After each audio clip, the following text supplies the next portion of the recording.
Olá pessoal, aqui quem fala é José Marcos, eu sou neurologista e neuropediatra e hoje estou aqui com vocês para a gente fazer o raio-x da banca da prova de R+, para neuropediatria da USP Ribeirão, tá pessoal? Então a gente vai abarcar de maneira superficial, né, os principais temas, até mesmo por conta do nosso tempo reduzido, a gente vai focar em alguns pontos que é muito frequente de cair em prova ou que pode cair na prova desse ano. Então eu separei nos principais temas quentes, né, que eu acho que são muito relevantes vocês saberem, né? Cefaleia, doenças cerebrovasculares, as neurodegenerativas, em especial as demências e as síndromes parkinsonianas, doenças desmielinizadas com foco em esclerose múltipla por conta da atualização, doenças neuromusculares, tá, e epilepsia. Então vamos dar início então. Cefaleias, pessoal. Cefaleia, o que é importante? Os pontos principais de vocês lembrar vai ser quadro clínico, critério diagnóstico e saber os principais tratamentos abortivos e profilaxias. Quadro clínico, o principal que você tem que lembrar vai ser a diferenciação de enxaqueca e cefaleia tensional, por conta dos critérios que eu vou mostrar para vocês, e de tratamentos abortivos, vocês saberem as peculiaridades, por exemplo, do uso de medicações como o anti-inflamatório, que é proibido na gestação, evitar o uso de medicações que podem induzir a hipertensão, como os ergotamínicos e os triptanos, né, em pacientes que têm doença cardiovascular. Isso é um importante detalhe você saber nos abortivos. E eu vou entrar mais profundo, especialmente nos tratamentos profiláticos, que é o que acaba caindo mais. Então, relembrando enxaqueca, pessoal, a gente vai ter como classificação um paciente que tem pelo menos 5 crises desse padrão, né, de dor, que é descrito dos critérios B a D da classificação internacional das cefaleias, que é aberto o arquivo em português. Então a dor ela tem que ser prolongada em adultos, em crianças pode durar 2 a 3 horas, pode ser um pouco menos, e desde que esta dor não seja tratada, né? Então ela vai durar 4 a 72 horas sem tratamento eficaz ou sem nenhum tratamento. E ela tem que ter pelo menos duas das seguintes características: seria ser unilateral, ser pulsátil, ter intensidade moderada a forte, e ela piora com o exercício físico ou leva o indivíduo a evitá-la, né, a atividade física. Eu já vi muito cair em prova, uma coisa que confunde os alunos ter uma enxaqueca e ter dor bilateral. Gente, é possível. Se ela tiver as outras duas características do critério C, ele não deixa de não ser um paciente com enxaqueca. No critério D, são os sintomas associados, que são condições necessárias. Tem que ter um deles, que é náuseas ou vômitos. Pode ser náuseas e vômitos, mas náuseas já é o suficiente, uma cefaleia com características típicas. E só náusea já é enxaqueca. E quando tem foto, tem que ter fonofobia. Aí é que entra um detalhe. Na cefaleia tensional, a fotofonofobia, ela é um ou o outro, não tem os dois conjuntamente, como no caso da enxaqueca. Quando a gente tem aura, as auras mais comuns que a gente tem que lembrar são auras visuais, sensitivas e auras de linguagem. São as 3 mais comuns. As outras mais atípicas são as motoras, que pode estar presente na enxaqueca com aura hemiplégica, por exemplo. A aura de tronco cerebral, paciente que tem diplopia, alteração de ataxia, às vezes a aura de tronco é bem atípica mesmo. A aura retiniana, que seria uma alteração monocular, por exemplo. Um ponto que é importante vocês saberem da aura é o tempo de duração dela, geralmente é acima de 5 minutos, que ela vai se desenvolvendo, tá? E no geral ela dura até 1 hora. A aura ela pode ser tão prolongada como às vezes mais de 1 hora, 24 horas ou até mesmo 7 dias, que é a aura prolongada. Mas nesses pacientes que têm um sintoma aural com uma duração muito prolongada, né, mais de 24 horas, etc., é importante você descartar uma complicação que é o infarto migranoso, que é uma complicação de enxaqueca grave. É óbvio que é um diagnóstico de exclusão, mas você deve lembrar no paciente com enxaqueca com aura que faz uma aura extremamente prolongada. Existe a forma de aura sem infarto também, que é possível, mas no geral, quando cai em prova essa exceção dessa regra, é mais o infarto migranoso.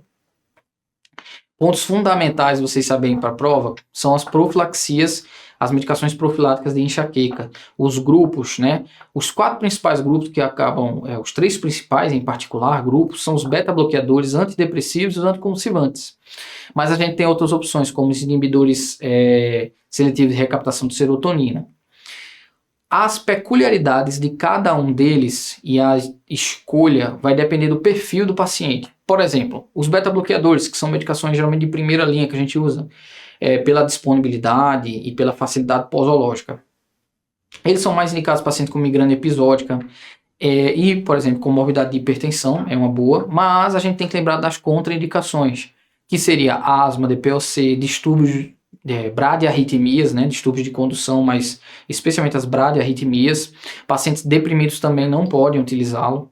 Pacientes que têm transtornos de humor e têm enxaqueca, eles vão ter outra opção, que seria os antidepressivos tricíclicos ou os inibidores seletivos, ou duais, em alguns casos duais também, que seria a venlafaxina, duloxetina, seriam opções de tratamento nesses pacientes que têm a comorbidade de depressão.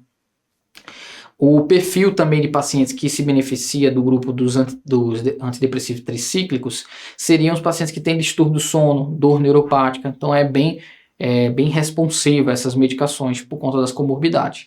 Contraindicação seria, no geral, a presença de glaucoma de ângulo fechado, a presença de distúrbio de ritmo de condução cardíaco, também é uma contraindicação clássica, que você deve lembrar em prova. Isso de contraindicações no caso dos inibidores seletivos, no caso, por exemplo, da venlafaxina, por exemplo, fluoxetina, outros, a gente vai ter como contraindicação a hipertensão não controlada no caso da venlafaxina, por conta do risco que ela induz de indução da hipertensão, de picos hipertensivos. Outro grupo clássico seria os dos anticonvulsivantes, que entra em particular para enxaqueca o topiramato e o valproato. Os anticonvulsivantes, nesses casos, tanto o topiramato como o valproato, a contraindicação mais clássica que vai ter seria a mulher em idade fértil, tá? Com exceção do topiramato. O topiramato, ele é teratogênico, mas em prova eles não cobram tanto esse aspecto, eles cobram mais o aspecto da nefrolitíase, que não é indicado no caso do topiramato.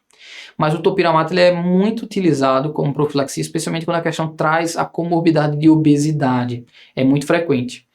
Nos pacientes que são epilépticos e enxaquecosos, o valproato costuma ser uma opção excelente para esses casos, que vai cobrir as duas doenças.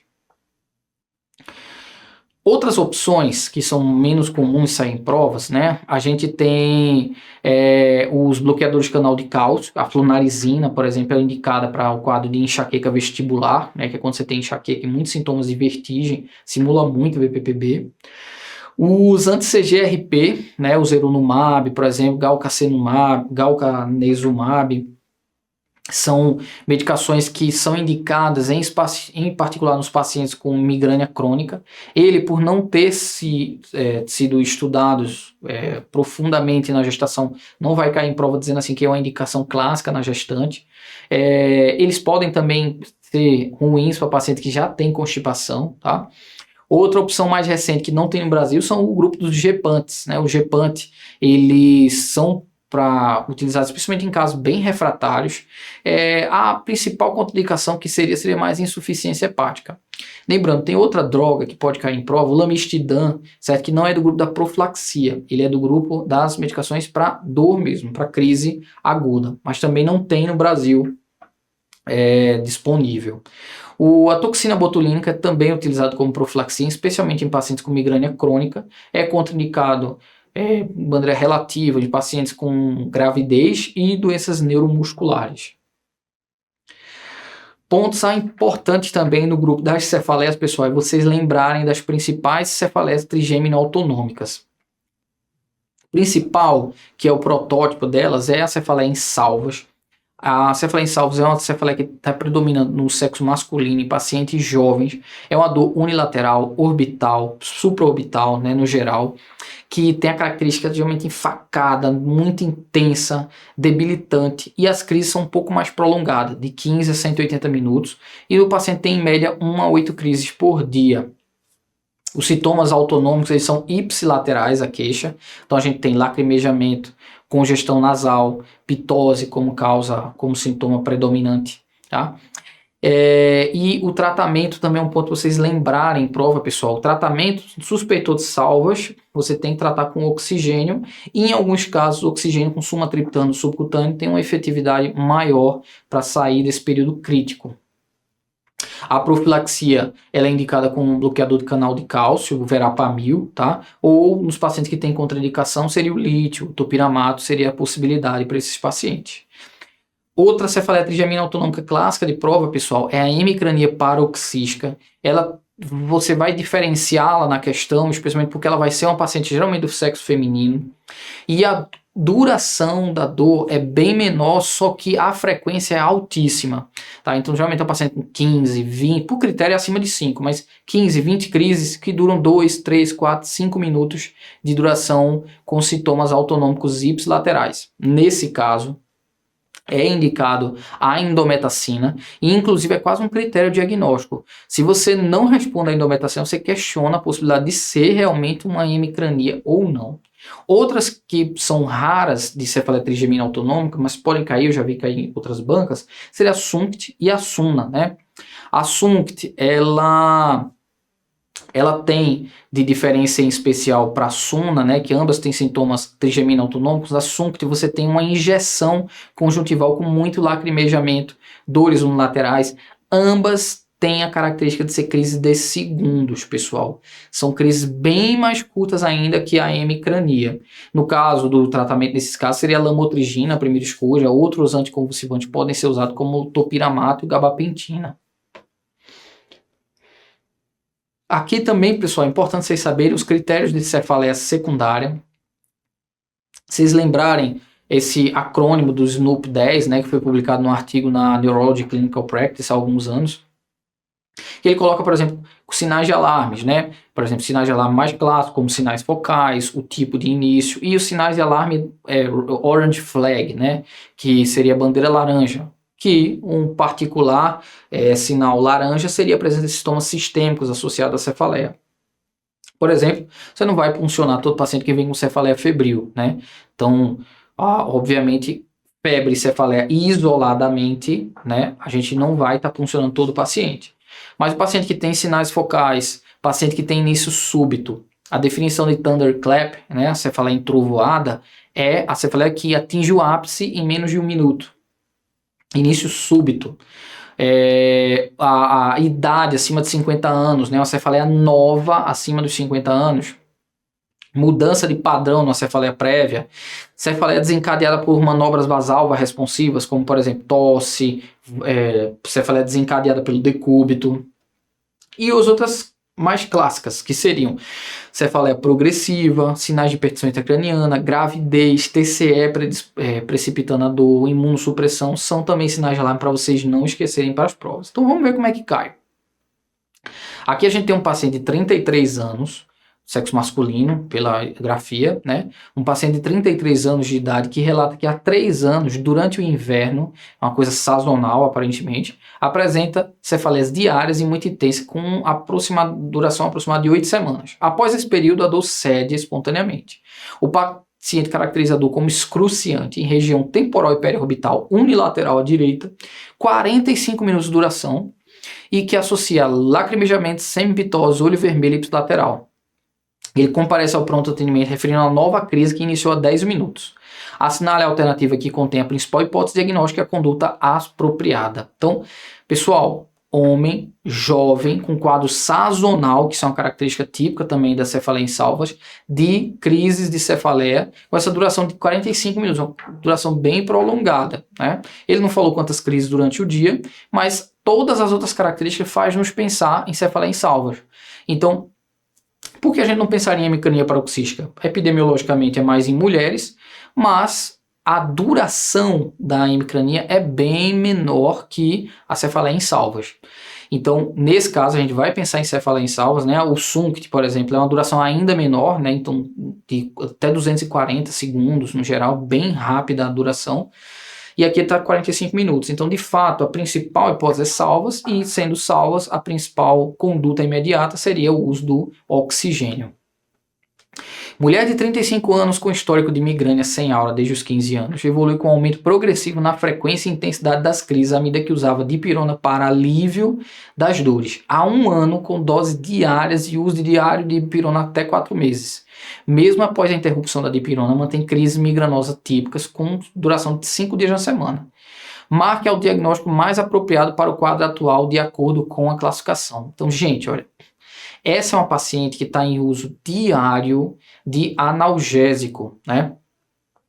E essa característica de você ter o uso diário de analgésico, ele vai por si só, no caso da migrânia, perpetuar as crises de dores de cabeça, porque a gente vai acrescentar uma comorbidade pelo uso do analgésico excessivo, que é a cefaleia por abuso de analgésico ou abuso de substância, de acordo com a característica clássica. Se a gente não tivesse menção do uso diário da dipirona, né, que até a grafia dá a entender que realmente pode até ter parado há 4 meses, mas ela usou diariamente, né? Se a gente não tivesse esse dado do uso do analgésico, a gente pensaria, por exemplo, uma paciente com migrânia crônica, né? Ela passou de 3 meses com tanto período de dor, mas nesse caso, de fato, a resposta mais adequada seria cefaleia por uso excessivo de analgésicos. Outra questão clássica, aura migranosa é, por definição, um déficit neurológico focal, transitório e totalmente reversível, com duração de 5 a 60 minutos. Perfeita definição. Geralmente precedendo a crise de dor. Também excelente. Qual das alternativas abaixo é uma manifestação de aura migranosa? Tu está perguntando qual desses abaixo são sintoma típico de aura. Típico de aura, pessoal, a gente lembra lá, visual, sensitiva, linguagem, motora, tronco cerebral, né, enxaqueca retiniana. Então, no caso aqui, de fato, seria a afasia motora como a principal sintoma para uma aura, que é uma aura de linguagem, né? Homem de 25 anos com quadro de 3 crises diárias de dor excruciante há 2 meses. Dor é sempre periorbital à direita, sendo uma de manhã e outra ao anoitecer, sempre às 2 da manhã, bem sazonal. Com episódio que dura 45 minutos, com agitação, rinorreia, lacrimejamento e hiperemia ocular, tudo à direita. O paciente tem pensamentos até de morte por medo de novo episódio de dor. Dentre as cefaleias primárias, qual é o diagnóstico? Então, pessoal, homem, jovem, crises, 3 crises diárias, né? Ou seja, poucas crises, com um tempo prolongado de dor, principal hipótese de fato é a cefaleia em salvas. Outra questão, pessoal, então, aqui é de uma síndrome de cefaleia mais rara. Então, mulher de 60 anos procurou atendimento médico devido ao início de uma cefaleia há 4 meses. A dor é tipo e peso bilateral, predominantemente noturna, predominante em região frontal, né, de moderada intensidade e com duração de 30 minutos. A dor a despertava do sono em torno das 4 da manhã e ocorria 4 vezes na semana. Negava outros sinais e sintomas associados, febre, alterações visuais sensitivas. De acordo com o provável, por conta desse provável, acho que a questão não foi anulada, mas de acordo com o provável diagnóstico clínico, qual o tratamento mais adequado para ser instituído à noite como profilaxia? Então, provavelmente, pessoal, quando a gente tem uma paciente idosa que tem uma cefaleia que sempre a desperta no mesmo horário, não precisa ser diariamente, por exemplo, uma hipertensão intracraniana seria uma das cefaleias mais comuns de despertar o paciente. Por isso que a questão, se não tivesse o provável, iria abrir margem para recurso, né? Porque você disse, de acordo com o diagnóstico. De acordo com o diagnóstico não dá para jurar que não é hipertensão intracraniana. Mas, de fato, numa paciente de 60 anos, que tem dores que a despertam sempre no mesmo horário, a gente tem que pensar numa entidade primária chamada cefaleia hípnica, que é uma cefaleia primária rara e cuja profilaxia, de fato, a primeira opção é a cafeína. Então, pessoal, vou trazer esse slide para vocês não esquecerem das principais cefaleias mais raras, né, que podem cair em prova. A hípnica é a mais clássica, tá, pessoal? Então, ela desperta o paciente, mas é condição sine qua non você excluir condições de hipertensão intracraniana, porque também podem piorar durante o sono. Outras, como a primária relacionada à tosse, à atividade sexual, que são também cefaleias conhecidas como indometacina responsivas.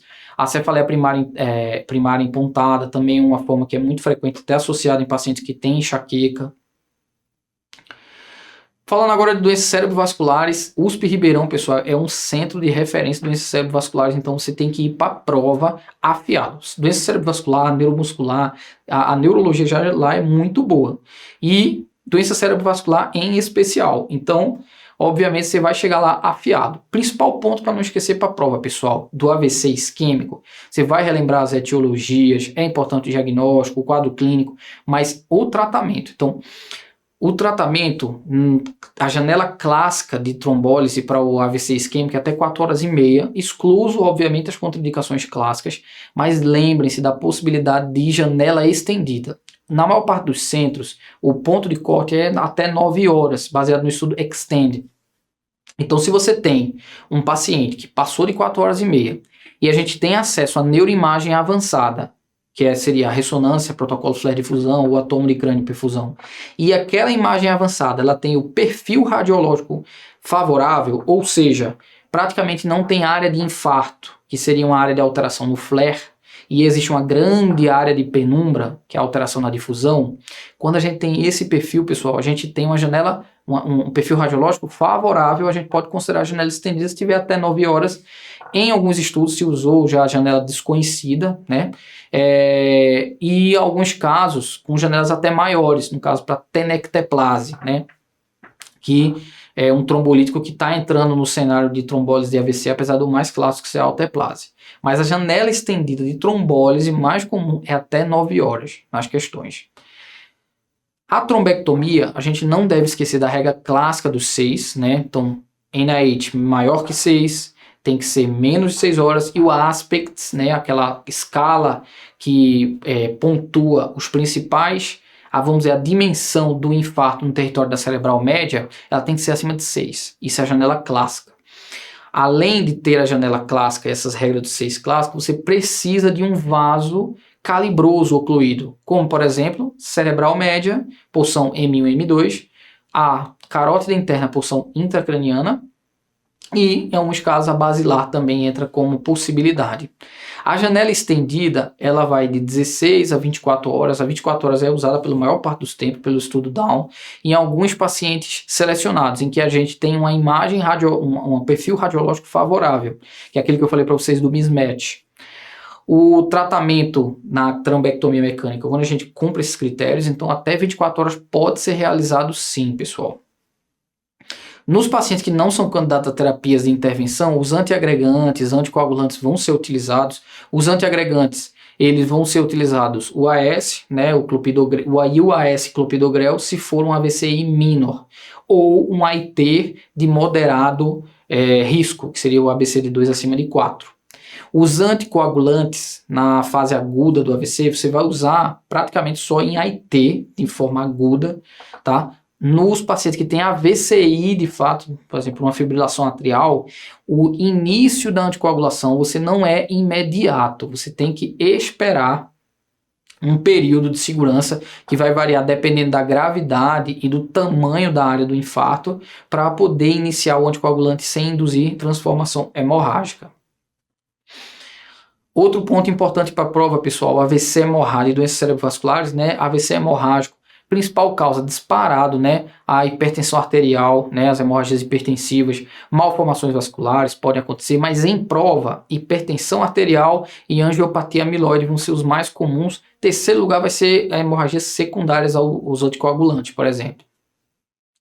A hipertensão arterial crônica, vocês têm que lembrar os principais sítios, né, de hemorragia, que é no núcleo da base, tálamos, tronco, que é o ponte principalmente, e o cerebelo, são os principais pontos de hemorragia hipertensiva.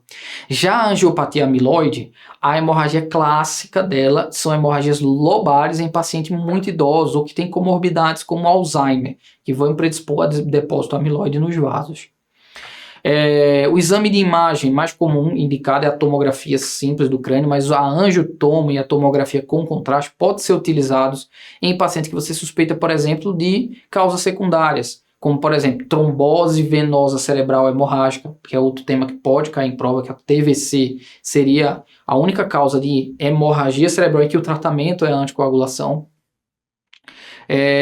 Outro ponto que é relevante, que o contraste às vezes nos ajuda, seria para indicar alguns sinais precoces de ressangramento, como spot sign, né, que é o sinal do ponto, que é um extravasamento ativo de contraste dentro da área da hemorragia. Outro ponto importante para vocês irem para a prova sabendo, pessoal, saber os itens, tá? Não precisa decorar ela completa. Se decorar completa, maravilha. Mas os principais itens são levados em consideração na escala do ICH, tá? Que é o Glasgow da admissão, o volume do hematoma, que o ponto de corte é 30 ml, a extensão intraventricular ou não, a localização supra ou infratentorial e a idade acima de 80 anos. Ele é um score prognóstico, ele vai de 0 a 6 pontos. Então, ele não é uma escala que é usada para outros sentidos, exceto prognóstico, e no caso é utilizada para hemorragia hipertensiva. O tratamento, então aqui é um ponto que é fundamental vocês não esquecerem, pessoal. A meta pressórica anterior era 140 a 160, porém nos últimos guidelines da AHA, né, indicou-se o benefício da redução ainda mais agressiva com uma nova janela para 140, né, abaixo de 140 o paciente tolerando. Outro ponto que é importante vocês saberem para a prova, pessoal, é a reversão de distúrbios de coagulação que possam estar levando a hemorragia cerebral, como no caso a correção de hemorragia pelo uso da varfarina, que seria o uso do plasma fresco congelado, de vitamina K, o crio precipitado. Nos pacientes que usam, por exemplo, a dabigatran, a gente vai dar o reversor, o antídoto clássico dela, né, que é o idarucizumab. No caso da rivaroxabana, por exemplo, os antagonistas anti-10A seriam o andexanet alfa. E outro ponto importante para vocês lembrarem para a prova seriam as indicações cirúrgicas, né? As indicações clássicas de abordagem seriam os pacientes que têm hematomas superficiais, acima de 30 ml, hematomas muito profundos, eles realmente não têm tanto benefício, apesar de ter vários estudos com cirurgia minimamente invasivas. Hematomas cerebelares, em que tenha mais de 15 ml e ocorra uma deterioração, né, uma piora neurológica, é indicado também o esvaziamento, porque a fossa posterior é um espaço bem mais apertado que a porção supratentorial, então a herniação é muito mais grave. E não é indicado de rotina anticonvulsivante, profilático, é uma coisa que pode cair em prova também. Nesse caso, não é indicado só o paciente que já teve crise mesmo, relacionada a esse AVCH. No caso da hemorragia subaracnoide, pontos para vocês não esquecerem. Principal causa é a ruptura de aneurisma sacular, tá, pessoal? Então, 80 a 85%. As localizações mais comuns são na comunicante anterior, comunicante posterior e a bifurcação da cerebral média. Tem outras localizações como topo de basilar, mas os mais comuns são esses. Outras causas de HSA que você deve lembrar seria as MAVs, a hemorragia subaracnoide não aneurismática perimesencefálica, que ela tem geralmente um prognóstico muito melhor, a dissecção arterial, uso de drogas como cocaína, trauma é uma causa extremamente comum em algumas séries. Se você considerar todas as causas de hemorragia subaracnoide, o trauma vai acabar sendo a preponderante em alguns casos. Quadro clínico vai ser aquele clássico paciente tabagista, hipertenso, geralmente a questão vai fornecer isso para você, que faz uma cefaleia súbita, padrão Thunderclap, ou seja, menos de 1 minuto tem o pico da dor e posteriormente ele vai evoluindo com rigidez de nuca, sinais de irritação meningia, vômitos, déficit neurológico que pode ser focal ou generalizado como um rebaixamento de nível de consciência. Ponto que é relevante demais também para não errar. A imagem, a tomo, ela tem uma altíssima sensibilidade, em particular nas primeiras 24 horas. Particularmente nas 6 horas. Quanto mais precoce, melhor. Se a suspeita clínica é muito grande e a toma é negativa, não é para liberar o paciente, é para fazer a punção lombar como segundo passo.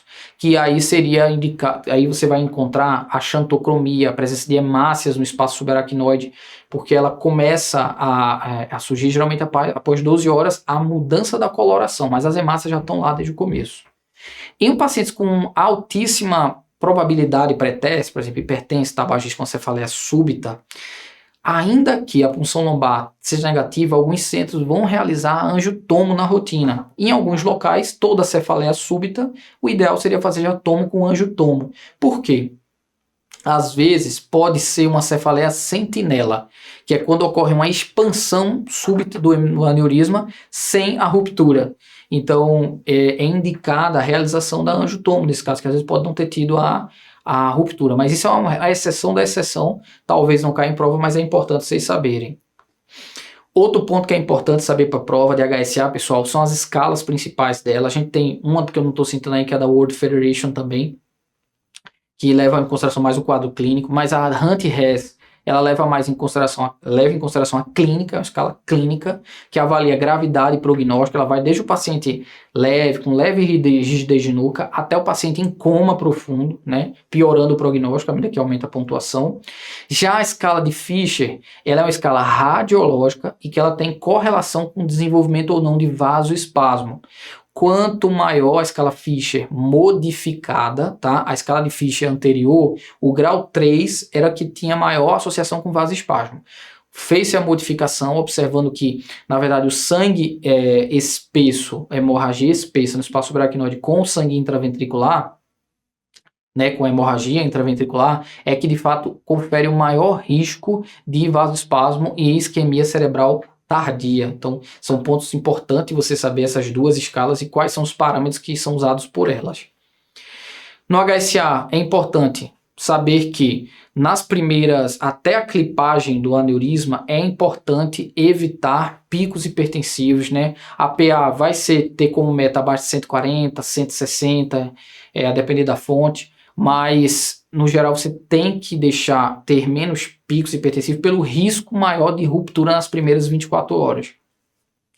Depois que o paciente tem o aneurisma clipado e embolizado, você pode ser mais tolerante com picos hipertensivos. Inclusive, se o paciente desenvolver vasoespasmo, você vai induzir hipertensão, né?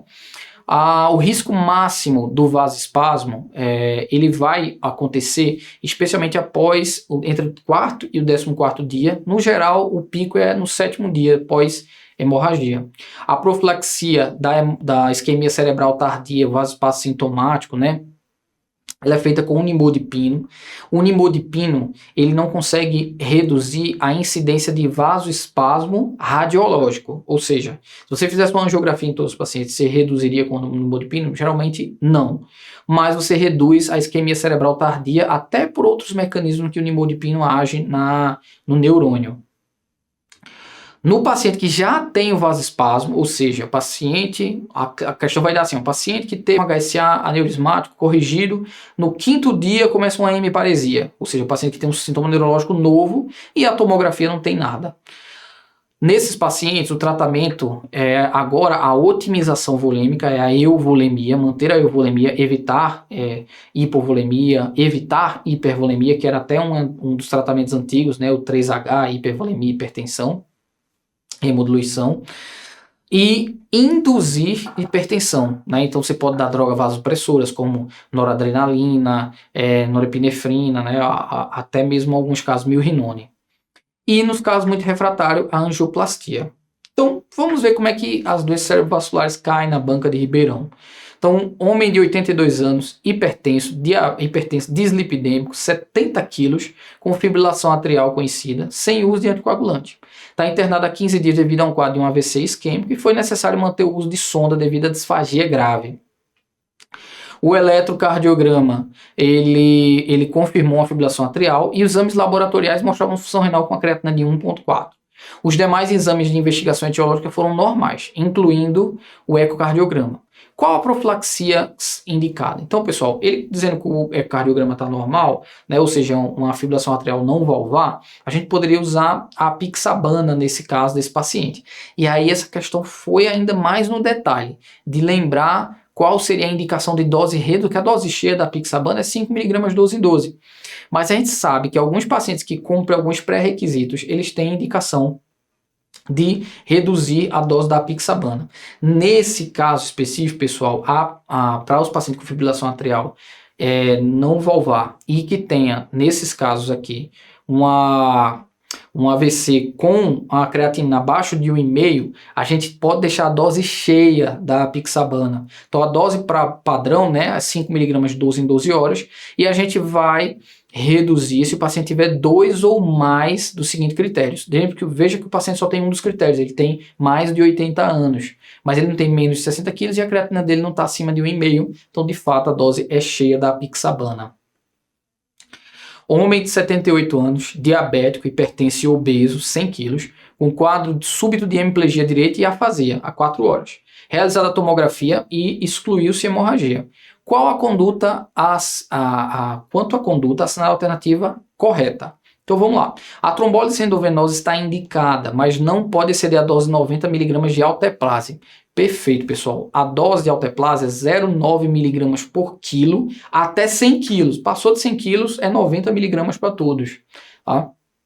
Mas vamos ver as outras. Letra B. A angiotomografia é necessária para a decisão de indicação de trombólise? Não, para trombectomia, tá? Se tem oclusão de grande vaso ou não e o paciente está na janela para trombólise, ele vai trombolizar. Inclusive, se ele tiver janela para trombólise e indicação de trombectomia, faz os dois procedimentos por questões operacionais, trombólise e depois trombectomia, que a trombólise está ali do seu lado. O acesso venoso é bem mais rápido do que você fazer uma angiografia e indicar a trombectomia. Mas a letra C, o que é que tem de errado?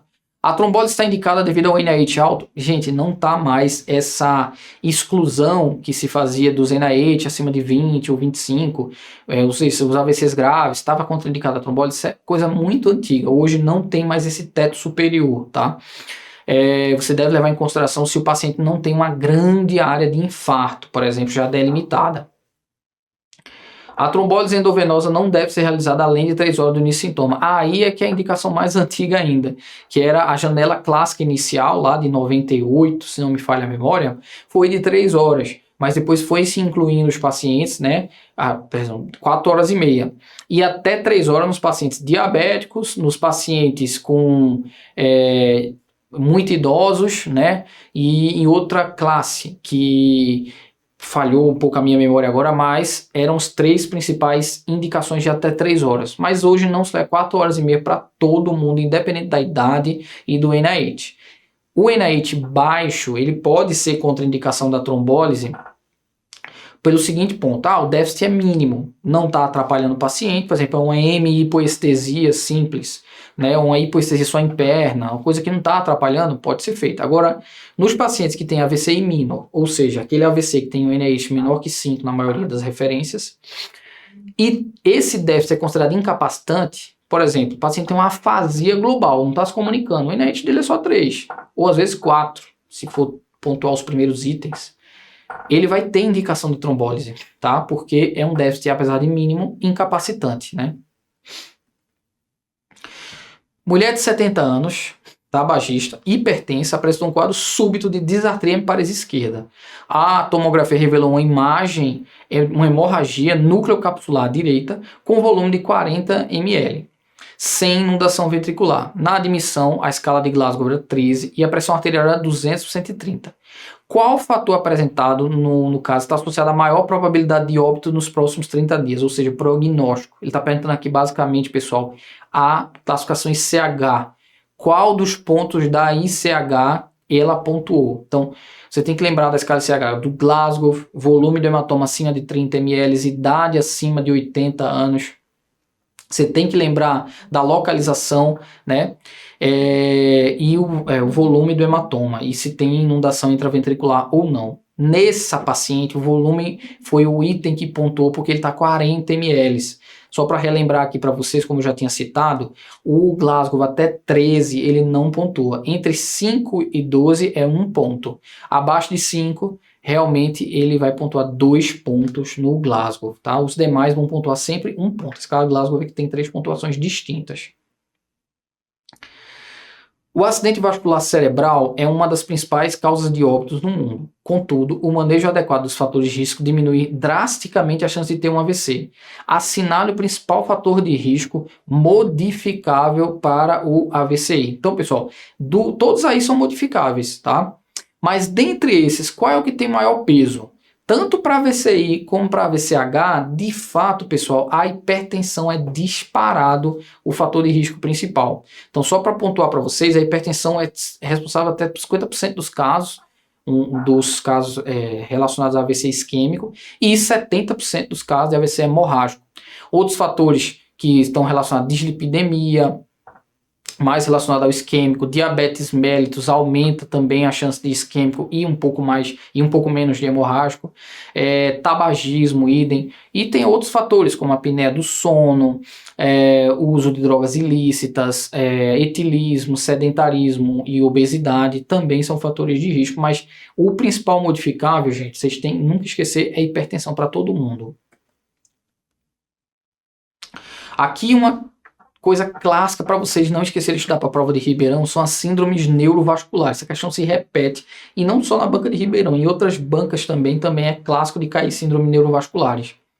Então, um homem de 65 anos foi admitido na unidade de emergência com um quadro de rebaixamento de nível de consciência e a tomo mostrava uma hipodensidade no tálamo bilateral. Pessoal, tálamo bilateral medial, a irrigação é por uma variante anatômica que é chamada artéria de Pécheron. Tá? Que é um ramo da artéria, da artéria cerebral posterior e que irriga medialmente os dois tálamos e leva um quadro súbito de rebaixamento quando está isquemiada.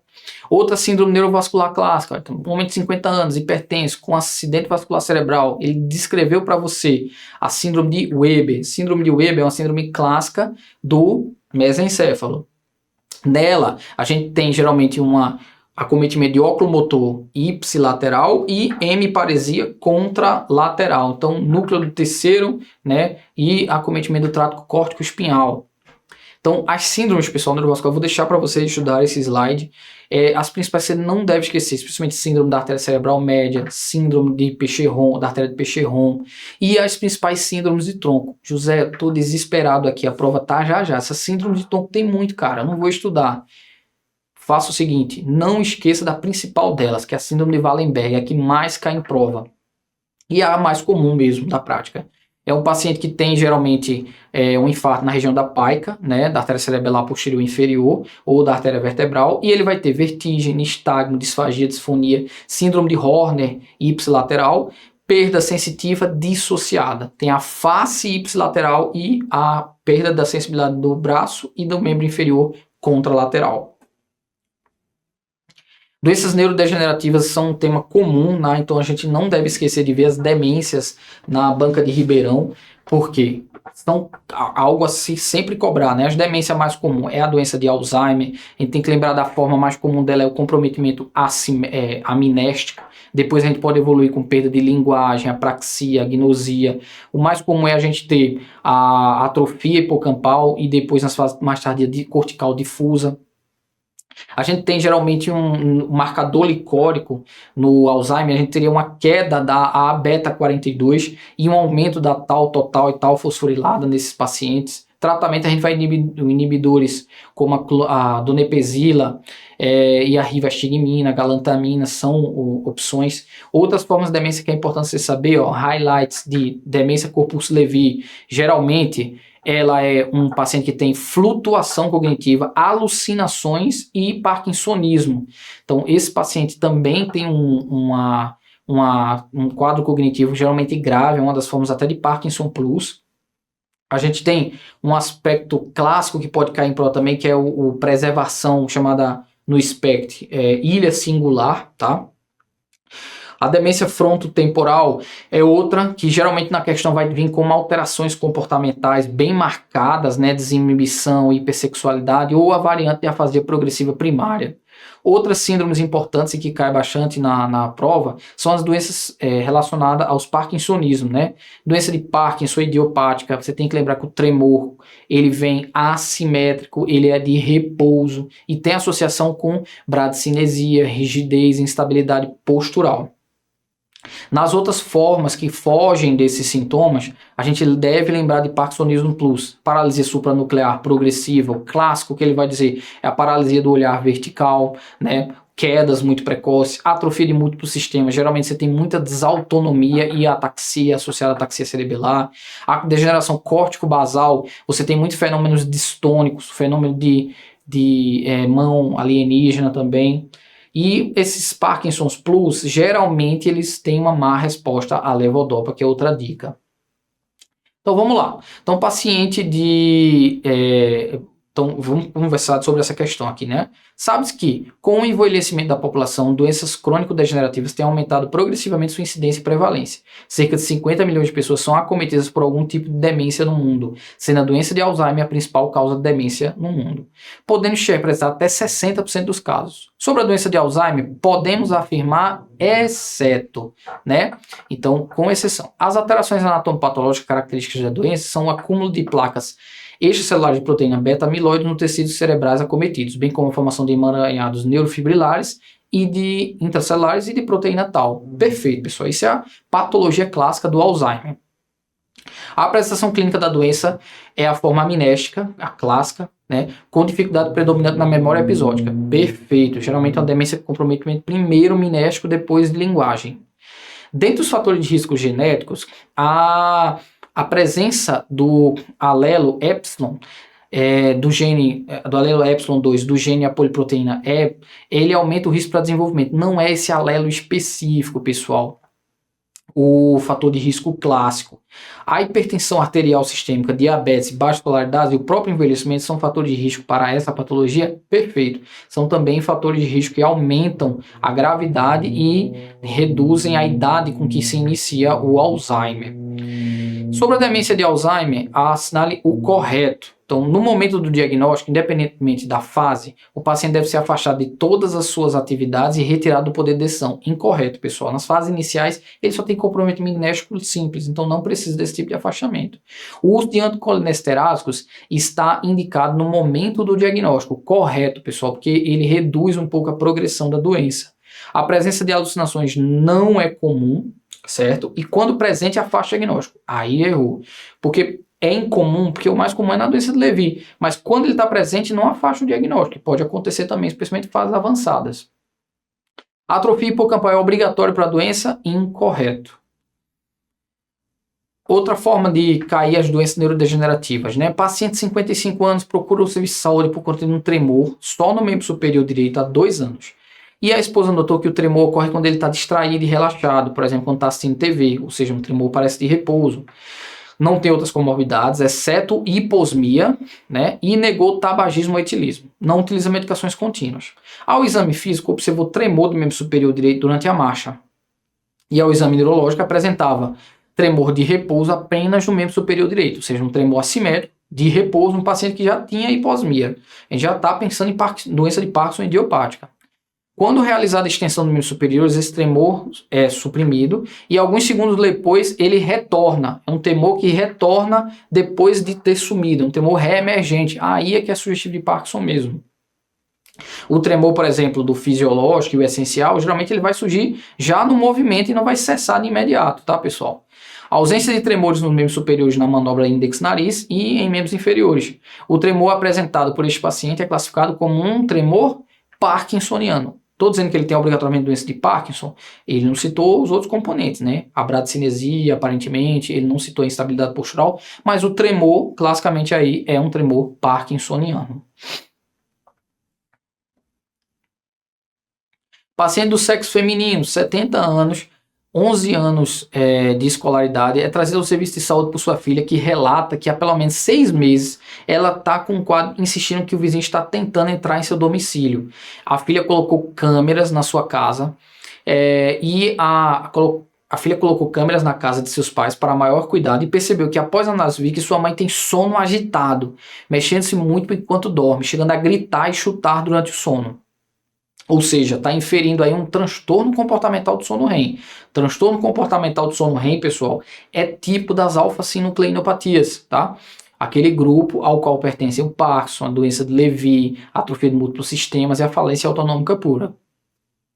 Durante o dia, a idosa enxerga insetos e ratos no chão de sua casa, ou seja, tem alucinações visuais, porém não há nada no local. Familiares notaram que a paciente deambula com mais dificuldade e está mais confusa, e há 1 ano não consegue tomar suas medicações sozinha, administrar suas finanças ou cozinhar.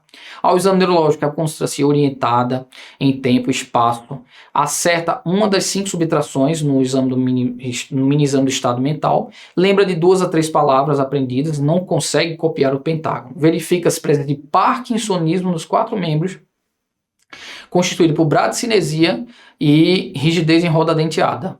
De acordo com a anamnese do exame neurológico, a hipótese mais possível, gente, paciente, demência, quadro flutuante, alucinações visuais, parkinsonismo, transtorno comportamental do sono REM. É uma alfa-sinucleinopatia. Dentre as demências, a mais relacionada seria a demência do Corpus-Levy. Outros sintomas típicos nos pacientes que têm, por exemplo, alfa-sinucleinopatias, que é o transtorno comportamental do sono REM, mas que são sintomas que são considerados pré-motores no Parkinson, né, e que podem persistir ao longo da doença, seria, por exemplo, a hiposmia, constipação, hipotensão postural também. Paciente de 65 anos é trazido por sua filha. Veja como se repete. Ela refere que há 6 meses o pai está muito agitado, fica falando que os vizinhos estão tramando algo contra ele, várias vezes chama a esposa para ver as crianças que estão estragando seu jardim, mas quando a esposa chega não tem ninguém. Começou a ter restrições alimentares, por muitas vezes ver bichos na comida, parou de caminhar. Fazia isso todos os fins de tarde com sua esposa há 1 mês e não consegue acompanhá-la, pois está mais lento para andar. Há 1 semana a filha ficou muito assustada, pois seu pai saiu de casa para ir ao supermercado, o que se faz uma vez por semana, e se perdeu no caminho de volta para casa. Refere que o paciente está bem e traz um pedaço de... O paciente refere que está bem e traz um pedaço de pão para mostrar os bichinhos. Ou seja, está em franca alucinação visual, pessoal. Mais uma vez, declínio cognitivo, alucinação visual. A gente tem que pensar em qual demência, né? E uma lentidão que provavelmente é um parkinsonismo, demência Corpus-Levy.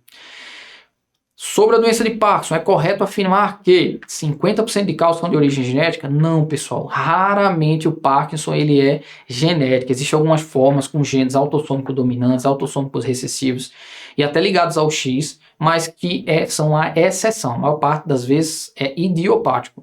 A hiposmia e o transtorno comportamental do sono REM são sintomas pré-motores. Excelente, pessoal. Constipação também se inclui aí, hipotensão postural também se inclui.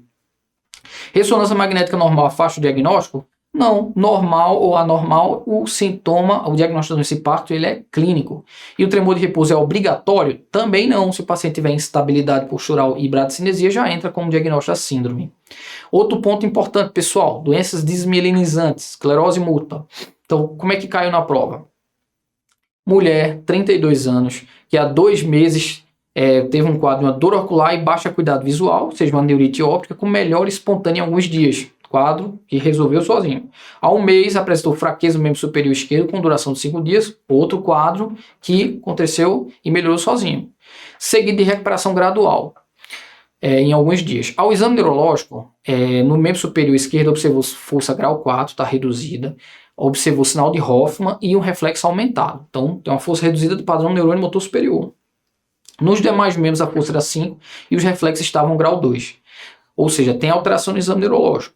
No atendimento inicial, devido à suspeita de esclerose múltipla, foi solicitada a ressonância de neuroeixo e líquor, com presença de bandas ou oligoclonais. Assinale a alternativa que corrobora o diagnóstico. Pessoal, a gente já tem aqui uma paciente que já tem, pelo critério de disseminação espacial, 2 critérios clínicos. Tem uma neurite e tem um acometimento motor, né? Uma síndrome, às vezes pode ser subcortical, por exemplo, uma placa subcortical, pegando lá a área do membro superior. Então a gente tem 2 já disseminações espaciais e 2 surtos separados. Por critério de tempo, clinicamente essa paciente já estaria entrando muito para a esclerose múltipla. Qual seria então dessas opções que iria corroborar? Por exemplo, a presença de disseminações de lesões desmielinizantes nessa paciente, a presença de lesões desmielinizantes na ressonância paciente com disseminação no tempo e espaço é fundamental?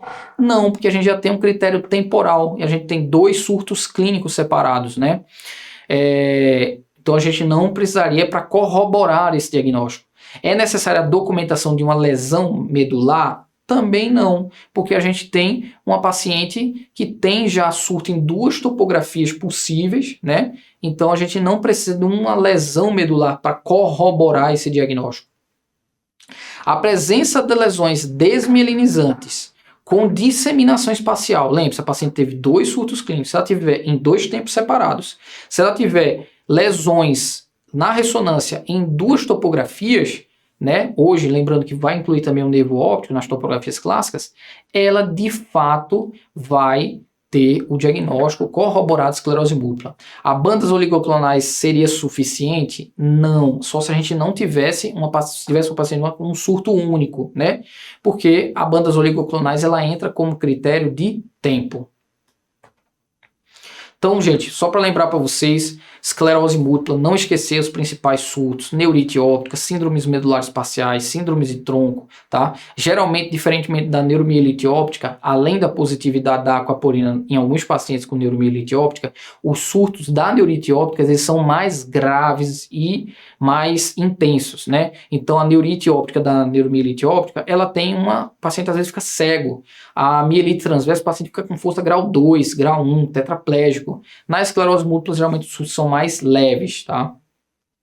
Outro ponto que é importante de você lembrar na esclerose múltipla para esse ano foram as atualizações do critério de McDonald, né, que a gente teve no último ano, em que incluiu-se, por exemplo, como uma das topografias, o nervo óptico, como a quinta topografia, né? A gente tinha as 4 topografias clássicas para disseminação espacial, que seria periventricular, justa cortical, infratentorial e medular.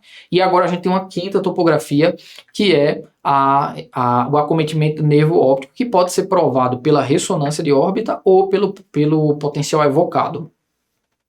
Na disseminação no tempo, os pacientes que tiverem bandas oligoclonais, o outro critério que entrou de biomarcadores, além das bandas oligoclonais, seria a adição da cadeia capa livre, que inclusive é um biomarcador mais sensível até que as bandas oligoclonais.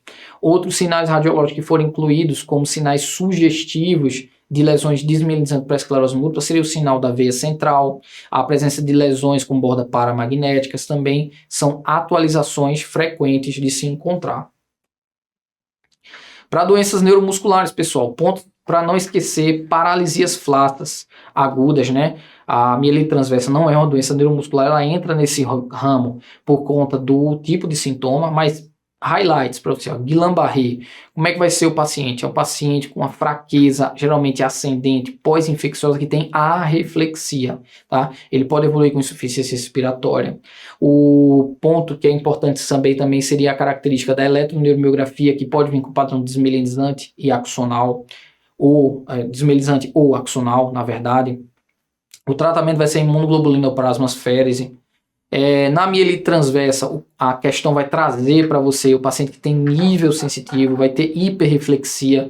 Então, nesse caso, quando tem esses aspectos, você tem que descartar, por exemplo, Guillain-Barré como possibilidade.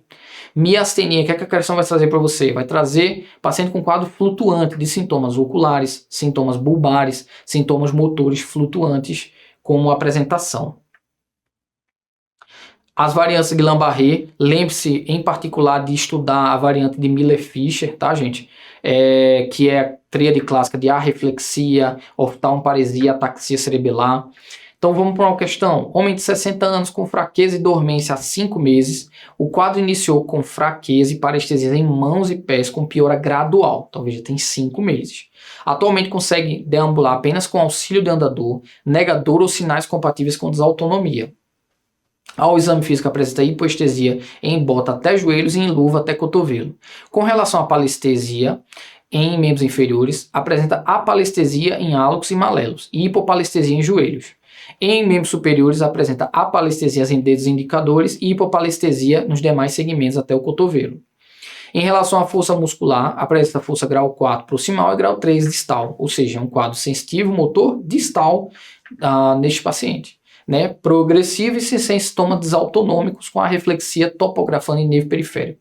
Então, gente, essa daqui é uma descrição clássica de uma das polineuropatias inflamatórias, que é o PDIC, né, a polirradiculopatia inflamatória desmielinizante crônica, né? O PDIC, ele, na verdade, não desmielinizante, polirradiculoneurite inflamatória crônica, né, porque tem as formas que podem evoluir até com acometimento axonal. O PDIC, ele deve ser suspeitado, especialmente, é como se fosse assim, é um Guillain-Barré crônico, né? A apreciação em prova vai ser um Guillain-Barré crônico, ou o Guillain-Barré começa muito agudo e vai só piorando acima de 8 semanas. O que é improvável nesses pacientes? Veja, nesse paciente, como a gente está suspeitando de PDIC, a eletroneuromiografia, vir com padrão sensitivo motor desmielinizante assimétrico com bloqueio de condução é, na verdade, o esperado, tá? É muito comum bloqueio de condução motor nesses pacientes. Espessamento neural também é um hallmark da doença, por isso que a ressonância de plexo braquial pode mostrar hipersinal e espessamento nos troncos. E a boa resposta ao corticoide, inclusive sendo a primeira linha de tratamento, é algo também esperado nesses pacientes com PDIC.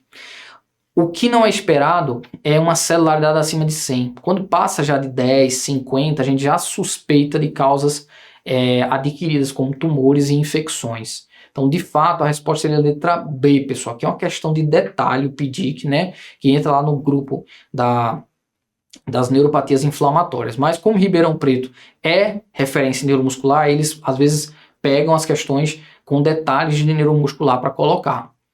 Então, uma mulher de 31 anos, sabidamente diabética, tem apresentado nos últimos 4 meses sintomas neurológicos intermitentes, caracterizados por diplopia, pitose palpebral, episódio de disfagia e voz anasalada. Então, sintomas flutuantes, bulbares e oculares. Miastenia tem que estar lá na sua hipótese máxima. Ao exame neurológico foi evidenciada pitose assimétrica, pior à esquerda, discreta fraqueza da abdução dos braços e flexão do pescoço. A pesquisa de anticorpo de antirreceptor da acetilcolina foi positiva, reforçando mais ainda a miastenia. Qual dentre as alternativas de exames deve ser obrigatório para essa paciente? Então, pessoal, uma paciente que já tem anticorpo positivo, você vai pesquisar especialmente a presença de timoma ou não. Por isso que a tomografia de tórax é o exame recomendado e obrigatório para esses pacientes, tá? Porque você vai revisar a apresentação desse caso, tá? Aqui outra questão clássica da USP Ribeirão.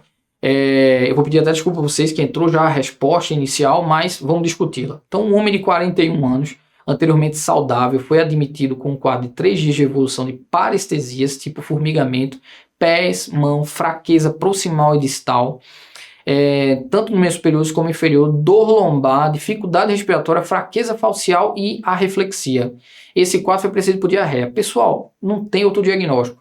Quadro pródromo viral, fraqueza rapidamente progressiva com arreflexia, você tem que lembrar do Guillain-Barré. A principal variante do Guillain-Barré é a PIDIA, polirradiculopatia inflamatória desmielinizante aguda.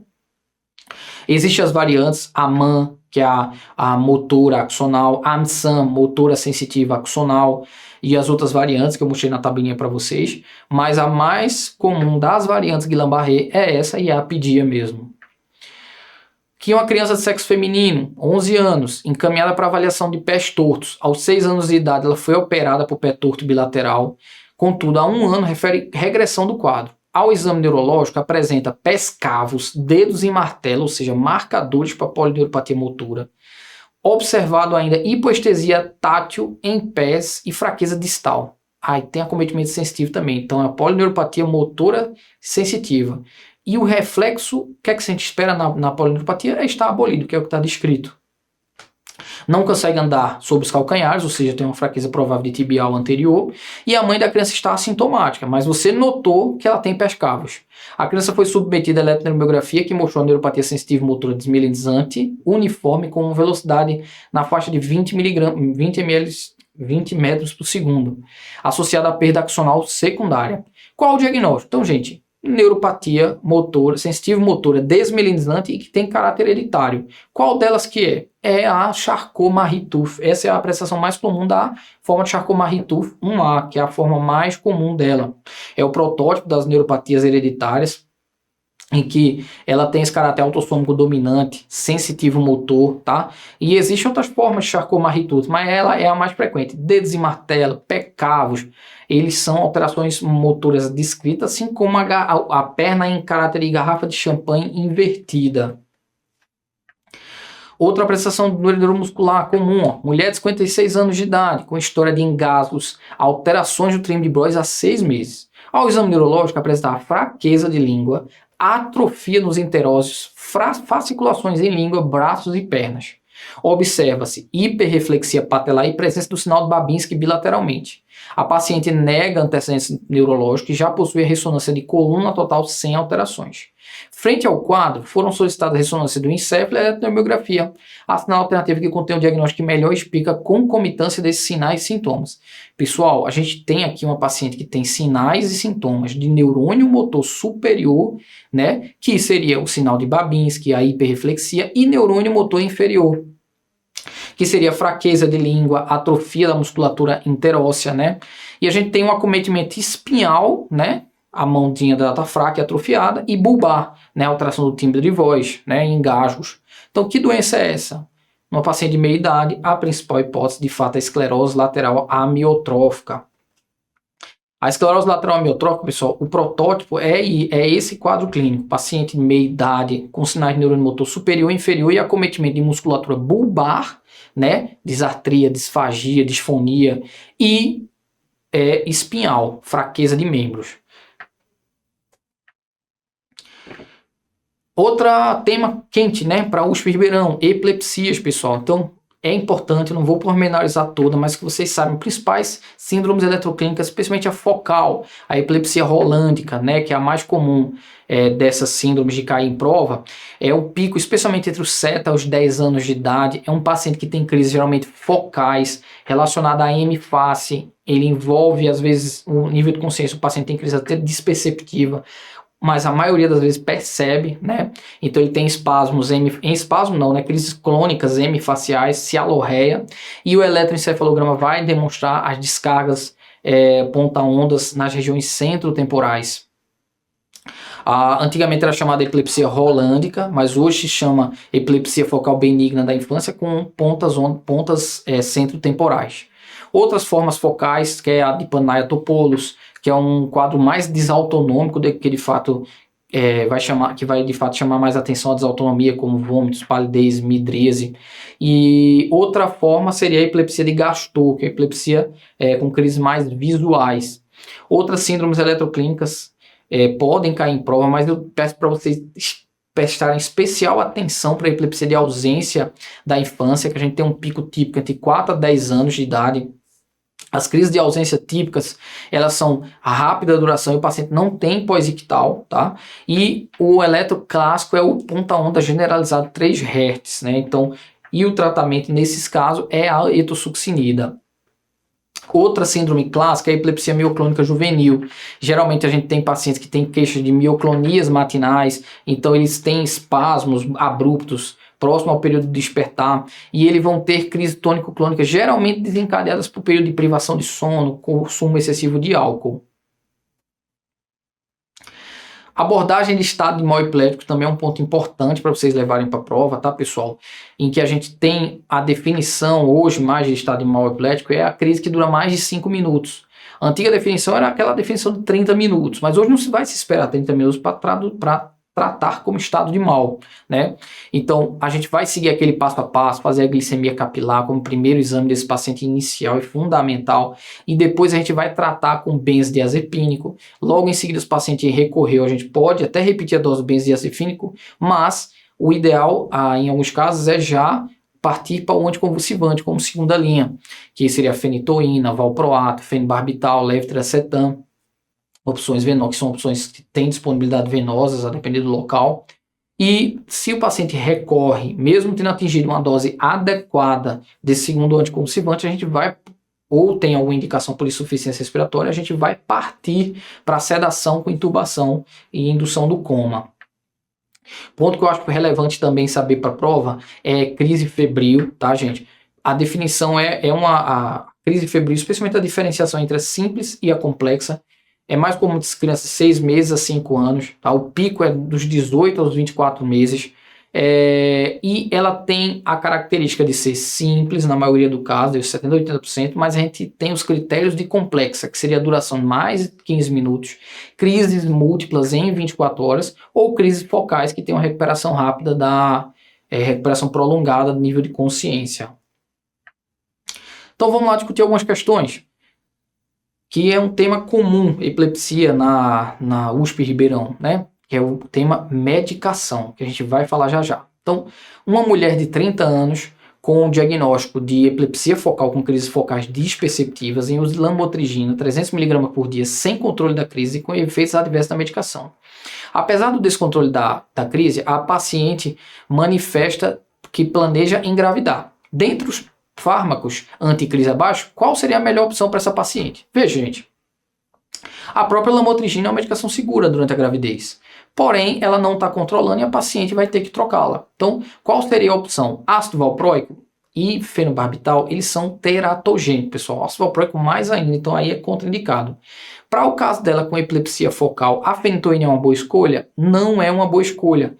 E também não é indicada muito na gestação, apesar de não ter uma teratogenicidade tão grande como o valproato. De fato, aqui a gente tem como opção principal o levetiracetam para essa paciente. Assinale a alternativa. Veja como a banca gosta muito dessa parte de medicação, né? Assinale a alternativa em que contenha fármacos anticrise que apresentam as seguintes características: bloqueador de canal de sódio, bloqueador de degradação da GABA e forte indutor enzimático. Pessoal, vamos lá. Bloqueador de canal de sódio que a gente tem que lembrar: fenitoína, carbamazepina, lacosamida, certo? Então, a gente vai começar por eliminação. Poxa, as primeiras opções é tudo bloqueador de canal de sódio. Vamos para a segunda?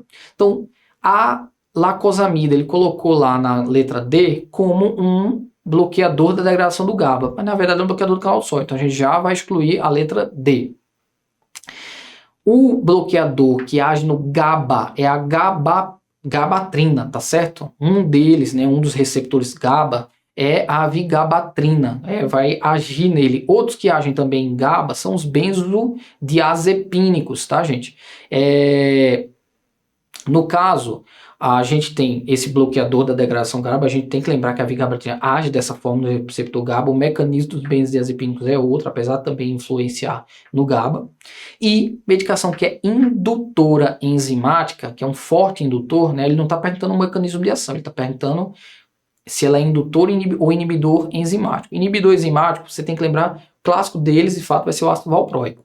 E um forte indutor, de fato, é a carbamazepina. Então, quando fazemos essa combinação de bloqueador de canal de sódio, bloqueador da degradação do GABA e forte indutor enzimático, se a gente for por eliminação, mesmo que você não soubesse todos os detalhes de todas, a gente vai atingir a letra B. Então, pontos a não esquecer, gente. Os mecanismos de ação principal, que vocês podem pormenorizar lendo os slides, mas assim, saber quais são a classe do bloqueador do canal de sódio, os principais pertencentes, saber, por exemplo, que o valproato, ele é inibidor enzimático e não indutor enzimático, enquanto a maioria dos outros ele acaba induzindo, também é ponto importante para você lembrar, porque eles perguntam bastante nas provas de Ribeirão, tá? Uma paciente de 27 anos apresenta um histórico de eventos paroxísticos durante o sono, de despertar súbito, gritos, movimentos tônicos do tronco, como se estivesse rastejando, movimentos do membro inferior como se estivesse pedalando, e manutenção da percepção de si e do ambiente. Os eventos têm duração de poucos segundos e ocorrem 2 a 3 vezes à noite. O eletroencefalograma revelou paroxismos epileptiformes frontais bilateralmente e a ressonância mostrou uma lesão sugestiva de displasia cortical na região pré-frontal mesial direita, ou seja, uma epilepsia clássica uma epilepsia frontal clássica, né? A semiologia ser durante o sono, esse padrão de crises de caráter hipermotor também é típico da epilepsia frontal. Inclusive tem até formas genéticas dela também. Mas no caso daí, a etiologia é uma etiologia estrutural, que a gente está vendo tem uma displasia. Baseado na classificação da ILAI de 2017, qual é o tipo de crise epilética que o paciente tem, o tipo de epilepsia e a etiologia. Então, que tipo de crise é essa, pessoal? Então, esse paciente, ele tem uma crise que é chamada focal, tá certo? Perceptiva e com essa hipercinesia. É uma crise focal perceptiva, hipercinética, né? Nesses casos, assim, seria melhor a questão ter pormenorizado que o paciente percebia os movimentos, mas ficou inferido que ele despertou com grito, né? Ele desperta, grita, né? Ele tá desperto, ou seja, tá acordado, tá percebendo, mas talvez alguns possam não ter notado esse detalhe. Mas por eliminação a gente iria para, de fato, essa letra B. Por quê? É um tipo de epilepsia focal, o eletro é focal, a semiologia é bem sugestiva de ser focal, e a gente tem uma etiologia que é a displasia. Então, uma etiologia estrutural. Então, de fato, a letra B é a mais adequada. Então, para a prova, pessoal, é muito importante revisar os critérios da ILAI, tanto de crise epilética como classificação das síndromes epilépticas para a prova de Ribeirão. Na definição operacional, então vamos para a próxima questão. Ó. Na definição operacional de estado de mal epilético, o tempo T1 se refere ao momento em que, quando teve a emergência, quando o tratamento da emergência deve ser instituído. E o T2 ao momento em que o tratamento deve ser bem sucedido para evitar dano neuronal e alterações nas redes neurais. Esses tempos vão variar conforme o tipo e a duração de crise. Assinala então a alternativa que contém os tempos T1 e T2, nos casos de estado de mal epiléptico convulsivo, ou seja, aquele tônico clônico. Então esse aqui você tem que decorar, pessoal. O tempo em que a gente já tem que instituir o tratamento mudou daqueles 30 minutos de crise para 5 minutos. Então o T1 já é 5 minutos. E, idealmente, né, os pacientes têm que ter essas crises controladas em até 30 minutos, que a gente tem evidência de dano neuronal acumulado após especialmente esse período de 30 minutos. Então, estado de mal epilético, você vê que ele está pedindo até essa definição de tempos, e a USP Ribeirão gosta bastante. Aqui outra questão clássica, paciente de 5 meses foi atendido por neurologista infantil com quadro de contrações abruptas de tronco e pescoço associada à adução simétrica de membros superiores que ocorrem em salvas, quando está sonolento. Praticamente a definição de espasmos epilépticos, né? Contrações do tronco em salvas e em uma adução principalmente. Durante a avaliação clínica, foi observado que a criança não apresentava sustento cefálico completo, não seguia a luz e não apresentava sorriso social. Com 5 meses, isso já é considerado atraso. São marcos que já deveria ter aos 3 meses. Foram realizados exames complementares cujos resultados foram descritos abaixo. Ressonância magnética normal e o eletro mostrava moderada desorganização com ondas irregulares associadas a espículas agudas, ondas agudas, poliespículas multifocal de alta voltagem. Gente, especialmente quando ele escreve alta voltagem e uma morfologia de onda bem variável como essa, você tem que lembrar da síndrome de West. A gente tem idade típica, semiologia típica e o eletrotípico. Então, qual a melhor opção para o tratamento da síndrome de West? De fato, gente, a vigabatrina, a prednisona seriam as primeiras opções de tratamento da síndrome de West. Especialmente desse paciente que a gente tem uma etiologia que não é estrutural de cara, né? Uma criança de 7 anos vem apresentando episódios em que para de fazer o que vinha fazendo e fica com um olhar fixo, sem responder aos estímulos do ambiente, com duração de 10 segundos. Retorna logo em seguida às atividades habituais e sem perceber o evento. Duração curta, né? Um episódio desperceptivo. E ela foi submetida a um eletroencefalograma que demonstrou o complexo espícula-onda 3 Hz. Pessoal, o que é isso? Parada comportamental súbita, uma criança de 7 anos, com recuperação súbita, sem pós-ictal. E complexo espícula-onda 3 Hz é a descrição clássica da síndrome epiléptica da infância, da ausência infantil. E a primeira opção é a etosuccinida. Inclusive, esses pacientes podem até piorar o controle de crises quando ele usa o bloqueador do canal de sódio, como por exemplo a carbamazepina. Isso deve ser evitado. Paciente do sexo feminino de 18 anos com história de crises febris entre 1 e 5 anos de vida, sem recorrência até o momento. Ele iniciou episódios de mal-estar epigástrico, seguidos de parada comportamental, olhar fixo e automatismos manuais oromastigatórios.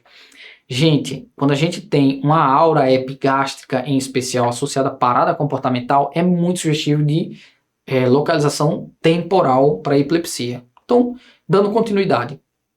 Foi avaliado por neurologista, realizou ressonância de crânio e eletroencefalograma que demonstra alterações sugestivas de epilepsia do lobo temporal. Considerando o quadro descrito, qual a principal hipótese diagnóstica e tratamento inicial a ser instituído? Pessoal, paciente que tem histórico especialmente de crises febris na infância, ele tem um risco maior de desenvolver a esclerose mesial temporal. Tá? É uma evolução clássica, é um paciente que tem um histórico de crise febril e a gente tem crises que são de caráter temporal. Então, a principal hipótese que a gente já vai levar em consideração para esse paciente é de fato a esclerose mesial temporal, né? E qual seria a primeira opção? A primeira opção é, de fato, o tratamento medicamentoso. A gente vai começar com o mais básico. Lembrando que os pacientes que não controlam esse tipo de crise são um dos mais frequentes candidatos à terapia cirúrgica. Então, pessoal, com essa questão, foi o último ponto que eu queria relembrar para vocês dos principais temas que caem na prova da USP Ribeirão Preto de neuropediatria. É óbvio, é importante você revisar os demais, aprofundar a semiologia, a parte de neuroanatomia também é importante, mas esses costumam ser os temas mais quentes para a prova. Eu desejo a vocês boa sorte, boa prova e bons estudos.